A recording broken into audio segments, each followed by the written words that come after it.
आप सभी को नमस्कार। इस समय एक मुद्दा बहुत तेज़ी से गरमाया हुआ है, जिसमें अब चूंकि नया सेशन शुरू हो रहा है और अभिभावकों को पुस्तकें खरीदनी पड़ती हैं, और हम ये देख रहे हैं कि जो अभिभावक पुस्तक खरीदने जा रहे हैं उसमें कुछ समाज सुधारक वहाँ से मिलकर कुछ लोगों के द्वारा इस बात पर जो है आपत्ति दर्ज करी जाती है कि जो किताबें हैं विद्यालयों की बहुत महंगी हो रही हैं। क्या जब आप विद्यालय में एडमिशन लेने जाते हो तो क्या आप एक अपना एस्टिमेशन नहीं देखते हो? क्या एक बजट नहीं बनाते हो कि इतने बजट में हमको एडमिशन लेना है? ठीक, हर विद्यालय का अपना बजट होता है। वो जब आप उसके पास एडमिशन लेने जाते हो तो अपने बजट के साथ वो बात ये भी बता देता है कि लगभग किताबों का क्या बजट होगा और यूनिफॉर्म का क्या बजट होगा और क्या क्या चीज़ें आपको लेनी पड़ेंगी। लेकिन इसके बावजूद कुछ लोग जो है व्यवस्था करा करके, राजनीतिक दबाव डलवा करके जो है और प्रशासनिक दबाव डलवा करके एडमिशन तो पा जाते हैं, लेकिन उसके बाद विद्यालय की व्यवस्था पर वो उंगलियां उठाने लगते हैं।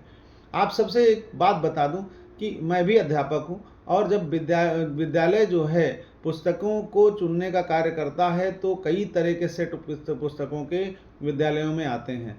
विद्यार्थियों के हित को ध्यान में रखते हुए, उनके ऊपर बजट का दबाव ना पड़े, विद्यार्थियों के जो है की रुचियों को ध्यान में रखते हुए कि अच्छी पुस्तकें हों, अच्छा प्रिंट हो, अच्छे उसके पेज हों, इन सारी चीज़ों का ध्यान रखते हुए, चूँकि किसी भी अभिभावक का अगर रायबली जैसे शहर की बात करें तो 35,000 से 90,000 रुपए के बीच में जो है वो खर्च आता है किसी कक्षा की जो है पूरी पढ़ाई का।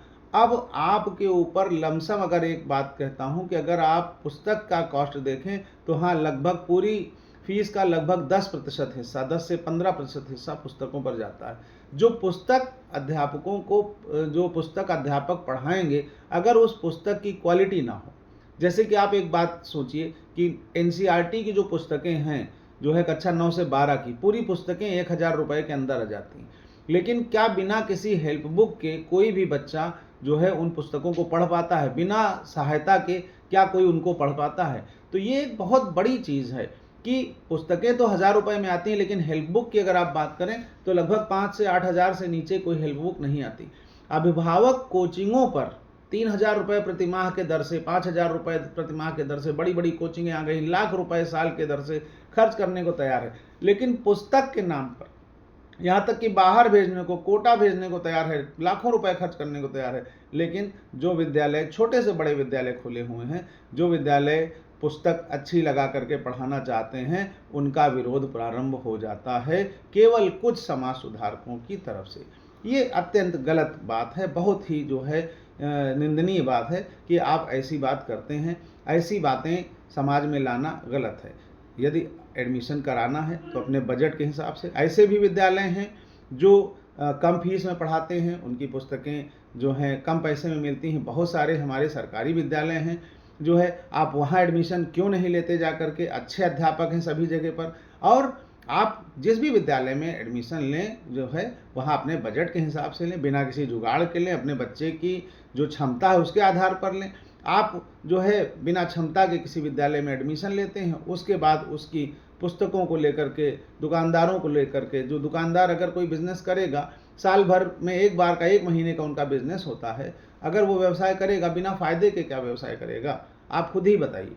ठीक है, तो क्या कोई बिना फायदे के व्यवसाय करेगा? मैं उनकी तरफदारी नहीं करना चाहता, लेकिन आप बताएं कि यदि वो साल भर कोई काम कर रहे हैं, कोई व्यक्ति अपना व्यवसाय कर रहा है यूनिफॉर्म वाला या पुस्तक वाला, तो आप उसके पीछे पड़ जाते हैं। अगर आपके पीछे कोई पड़ जाए तो कैसा लगेगा?